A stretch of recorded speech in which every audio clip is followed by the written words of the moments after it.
Ito po ang Motorstar Easy Ride 150 Fi. Silipin natin ngayong araw. Tara!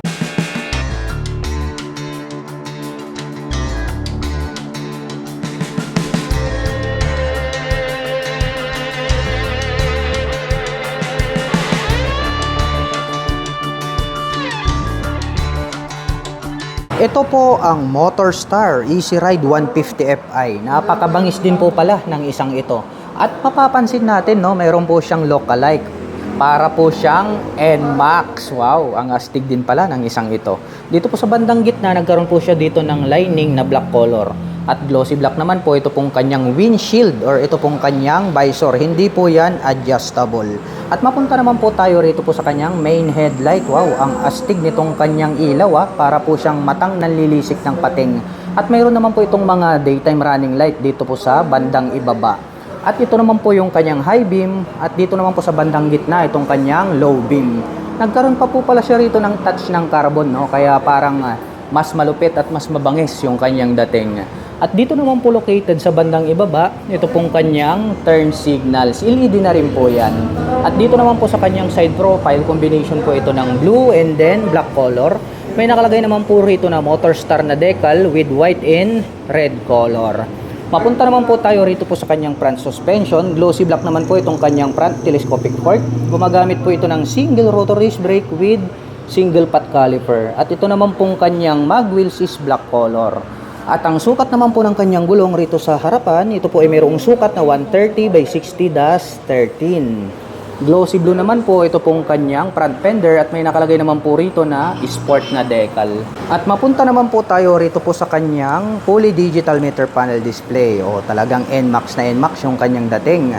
Mayroon din po itong 2-button selector. At ito naman pong kanyang handlebar cover, nagkaroon pa po pala ng touch ng carbon dito sa bandang gitna.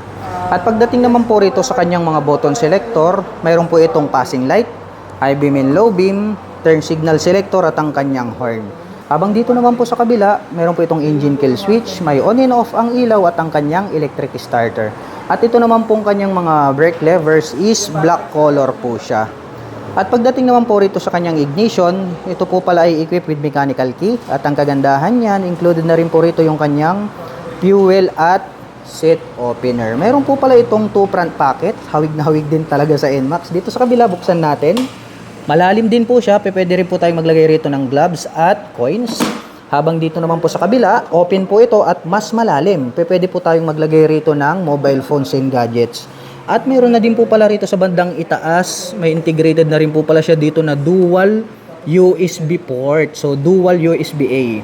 Gagamit na lang po tayo dyan ng charging cable. Pwede na po tayong mag-recharge ng ating mga mobile phones at gadgets. At dito naman po located sa bandang gitna, ito pong kanyang fuel tip. Kaya more accessible po itong kanyang fuel tank. At ito po pala ay mayroong fuel tank capacity na 6.6 liters. At ito pong kanyang upuan, napakalapad, no?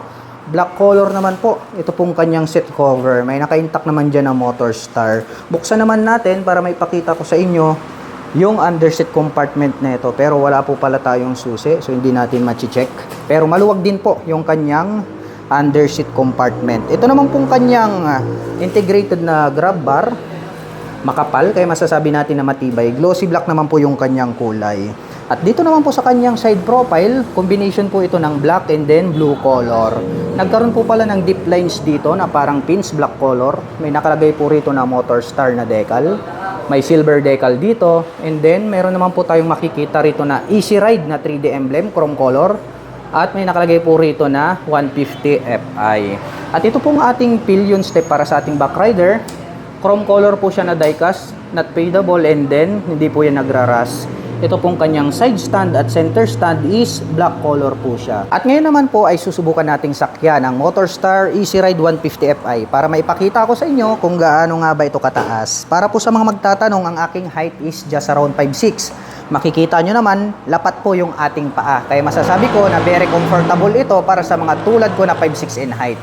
At para naman po sa ating mga kababayan na hindi naman masyadong katangkaran, huwag po kayong mag-alala. Dahil kayang-kayang imaneho ito ng mga 5 flat and above. Silipin po natin ito pong kanyang footboard. Mayroon po itong footrest extension. Sukatin naman natin para malaman natin kung gaano kaluwag. Ayan, spacious naman po siya mga ka-LM, kaya more comfortable po tayo rito. At silipin naman po natin ito pong kanyang taillight. Matulis din po pala ang pagkakadesign nitong kanyang taillight.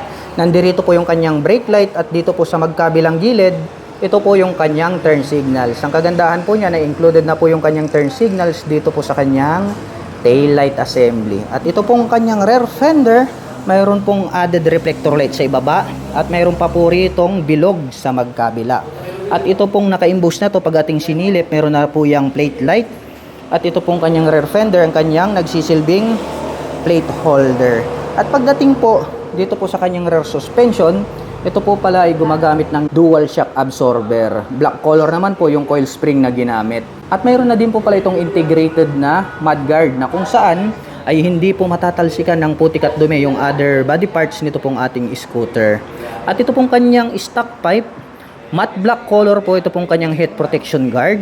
At mayroon naman po itong single exhaust. At matte black color naman po ito pong kanyang fan cover. Ang kanyang cooling system ay naka-air cooled po ito. Dumako naman po tayo rito sa kabila. Silipin naman po natin ito pong kanyang braking system. Naka-single rotor disc brake dito sa likuran with single pot caliper na matte black. Naka-cast wheel po ito. At ang sukat naman po ng kanyang gulong rito po sa likuran, ito po ay mayroong sukat na 130 by 60-13. Dumako naman tayo rito po sa kanyang engine. Wow! Nakakabighani talaga itong Motorstar. Alam niyo kung bakit? Kasi mayroon pa po siyang kick starter. Naka-FI na, pero mayroon ka pang option pagdating sa kanyang starting system. Bukod po rito sa kanyang electric starter, mayroon pa siyang kick starter. Plus points yan para sa akin. Ito naman pong kanyang engine cover is black color. Ganon din po yung kulay nitong kanyang airbox filter cover. At pagdating naman po sa kanyang engine specifications, ito pong kanilang Motorstar Easy Ride ay mayroon po itong 150 cubic centimeter engine displacement. Naka single cylinder, single overhead cam, 4-stroke with 2 valve. At nakakapag-provide naman po ito ng maximum power na 7.5 HP at 7,500 RPM. Habang nakakapagbigay naman po ito ng maximum torque na 7.7 Nm at 6,000 RPM. Napakaastig din po talaga nito pong kanilang scooter na ito. At ang presyo naman po nito pong kanilang Motorstar Easy Ride 150 Fi ay nagkakahalaga po ito ng 75,000 pesos. At kung balak nyo naman pong kumuha ng hulugan, ay kailangan nyo lang pong mag-down payment ng 6,675 pesos.